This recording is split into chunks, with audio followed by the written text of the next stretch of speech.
നമുക്കിന്നൊരു കേക്ക് ഉണ്ടാക്കാം. അതിന് വേണ്ടിയിട്ട് ഞാൻ 200 ഗ്രാമിൻ്റെ പൊടി കൊണ്ടുള്ള കേക്ക് ഉണ്ടാക്കാനാണ് വിചാരിക്കുന്നത്. അതിന് വേണ്ടിയിട്ട് 200 ഗ്രാം മുട്ട എടുത്ത് വെച്ചിട്ടുണ്ട്, 200 ഗ്രാം പഞ്ചസാര എടുത്ത് വെച്ചിട്ടുണ്ട്. പിന്നെ ഇത് കുറച്ച് കൂടുതൽ ഡ്രൈ ഫ്രൂട്ട്സ് സോക്ക് ചെയ്യാനായിട്ട് വെച്ചിട്ടുണ്ട്. 200 ഗ്രാം ഇതിനകത്ത് നിന്ന് എടുക്കും. ഇത് കൂടാതെ ഇതിൻ്റെ കൂട്ടത്തിൽ ജിഞ്ചർ കുറച്ച് ഇത് പഞ്ചസാര പാനിക്കകത്തിൽ ഇത് ചെയ്തതാണ്, അതും കൂടെ എൻ്റെ കൂടെ ഉപയോഗിക്കുന്നുണ്ട്. പിന്നെ കാഷ്നട്ട് സോക്ക് ചെയ്യേണ്ട കാര്യമില്ലല്ലോ, അതൊന്ന് ക്രഷ് ചെയ്ത് അത് ഇടുന്നുണ്ട്. എൻ്റെ കൂട്ടത്തിൽ കമ്പിളി നാരങ്ങയുടെ തൊലി പഞ്ചസാര പാനിക്കകത്ത് ഇതേപോലെ സോക്ക് ചെയ്തത് പഞ്ചസാര പാനിക്കകത്തിൽ ഉണങ്ങി എടുത്ത് വെച്ചിരുന്നത്, പഞ്ചസാര പാനിക്കകത്തിട്ട് വെച്ചിരുന്നത് ഇതിൻ്റെ കൂട്ടത്തിൽ ചേർത്തിട്ടുണ്ട്. അത് 200 ഗ്രാം ബട്ടറുണ്ട്. ഇതിന് നമ്മൾ 100 ഗ്രാം പൊടിക്ക് ഏകദേശം ഇത്രയും ഒരു സ്പൂൺ കംപ്ലീറ്റ് തൂത്ത് വടിച്ചെടുക്കുന്ന അത്രയും കാണുമായിരിക്കും. ഇത് അത്രയും ബേക്കിംഗ് പൗഡർ ഇട്ട് ഇത് അതുപോലെ അടുത്ത 100 ഗ്രാം പൊടിയും കൂടി ഇടുമ്പോൾ അത്രയും കൂടെ ബേക്കിംഗ് ഒരുമിച്ചിട്ടിട്ട് എടുത്താലും കുഴപ്പമില്ല. ഇത് 3 പ്രാവശ്യം ഇടഞ്ഞ് എടുക്കണം. പഞ്ചസാരക്കകത്തിൽ ഈ സാധനങ്ങളൊക്കെ മിക്സ് ചെയ്ത് വേണം പൊടിക്കാൻ. അതിന് വേണ്ടിയിട്ട് ജീരകം 100 ഗ്രാം ആണെങ്കിൽ ഇങ്ങനെ 1 സ്പൂൺ മതി. ഇത് 2 സ്പൂൺ ജീരകമുണ്ട് ഞാൻ എടുത്തു വെച്ചിരിക്കുന്നത്.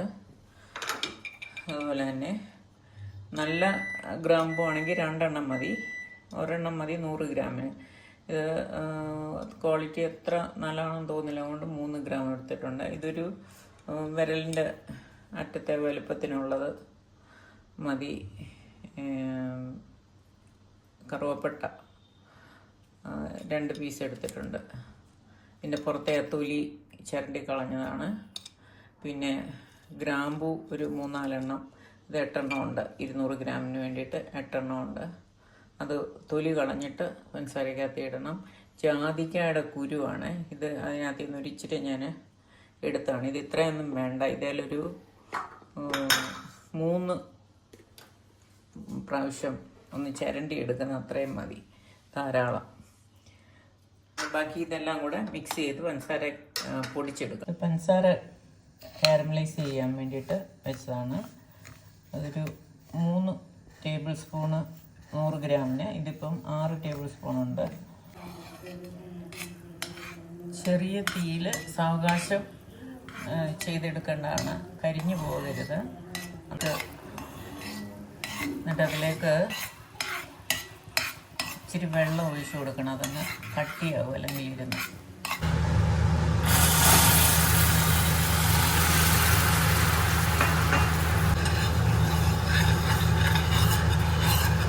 ഈ കെടുത്തി ബട്ടർ 200 ഗ്രാം നമ്മൾ ബൗളിലേക്ക് ഇട്ടു. ഇനി പഞ്ചസാരയോടെ ചേർത്ത് ഇതൊന്ന് ബീറ്റ് ചെയ്തെടുക്കുക.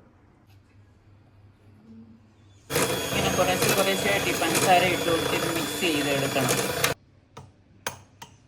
ഇനി മുട്ട ഓരോന്നായിട്ട് പൊട്ടിച്ചിട്ട്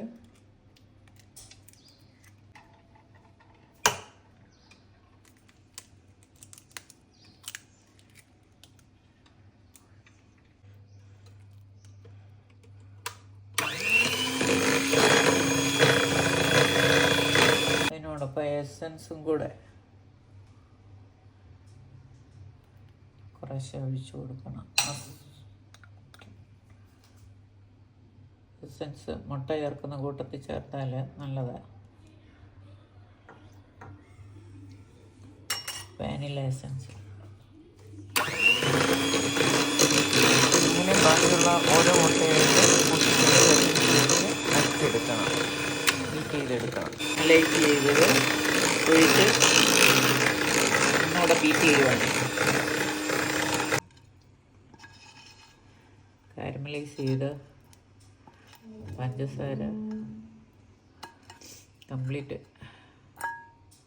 ഒഴിക്കുകയാണ്.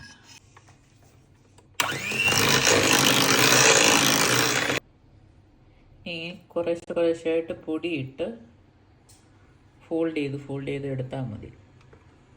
ബാക്കി ഉണ്ടായിരുന്ന ഡ്രൈ ഫ്രൂട്ട്സ് കൂടെ ഇതിൻ്റെ ആവശ്യത്തിനുള്ളത് മാറ്റി വെച്ചിരുന്നത്, പൊടി പുരട്ടി മാറ്റി വെച്ചിരുന്നത്. സോക്ക് ചെയ്തതിൻ്റെ അകത്ത് പൊടി, ബേക്കിംഗ് പൗഡർ ഇട്ട് മിക്സ് ചെയ്ത് വെച്ചിരുന്ന പൊടി നമ്മൾ പുരട്ടി വെച്ചിരുന്നു. അല്ലെന്നൊരു പിന്നെ ഇത് പൊങ്ങി വരത്തില്ല, ഫ്രൂട്ട്സ് എല്ലാം കൂടെ അടിയിൽ മാത്രമായിട്ട് കിടക്കും.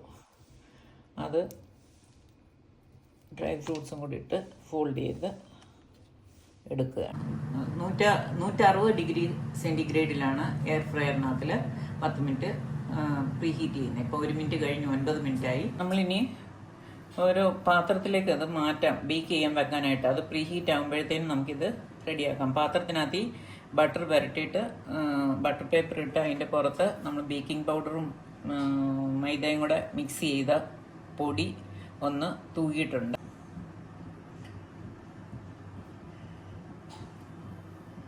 എയർ ബബിൾസ് വല്ലതും ഉണ്ടെന്ന രീതിയിൽ അതങ്ങ് മാറാൻ വേണ്ടിയിട്ട് ഒന്ന് ടാപ്പ് ചെയ്ത് കൊടുക്കാം. കുറച്ച് കാഷ്നട്ടും പിന്നെ ഡ്രൈ ഫ്രൂട്ട്സും ഒക്കെ മുകളിലും കൂടെ സ്പ്രെഡ് ചെയ്തിട്ട് ഇത് നമ്മൾ ഓവനകത്തിലേക്ക് 160 ഡിഗ്രിയിൽ 45 മിനിറ്റ് ഇത് ബേക്ക് ചെയ്യാനായിട്ട് ഓണാക്കുകയാണ്. 45 മിനിറ്റ് 10 മിനിറ്റ് ബാലൻസ് ഉണ്ട്. നമ്മളൊന്ന് പോസ് ചെയ്തിട്ട് ഓപ്പൺ ചെയ്ത് നോക്കുകയാണ്. ഇത് പാകമായിട്ടുണ്ടോ കണ്ടിട്ട്. നിലങ്ങൊന്നുമില്ല, കട്ടിപ്പിടിച്ചിട്ടൊന്നുമില്ല. അപ്പോൾ അത് പാകമായിട്ടുണ്ട്. അതുകൊണ്ട് നമ്മൾ സ്റ്റോപ്പ് ചെയ്യുവാണ്.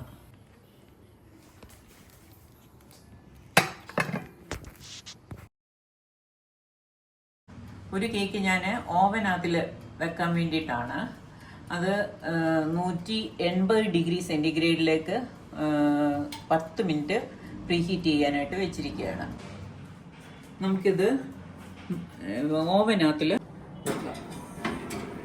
അതിന് വേണ്ടിയിട്ട് 180 ഡിഗ്രി സെൻറ്റിഗ്രേഡിൽ നോക്ക്, 180 ഡിഗ്രി സെൻറ്റിഗ്രേഡിൽ ഇത് മൂന്നാമത്തെ ബേക്കിങ്ങും കൺവെൻഷനും എല്ലാം കൂടെ ഉള്ളതാണത്. ഇനി ആദ്യം മുതൽ ഒന്നും കൂടെ നമുക്ക് ഇത് ചെയ്തേക്കാം. ഇതിൽ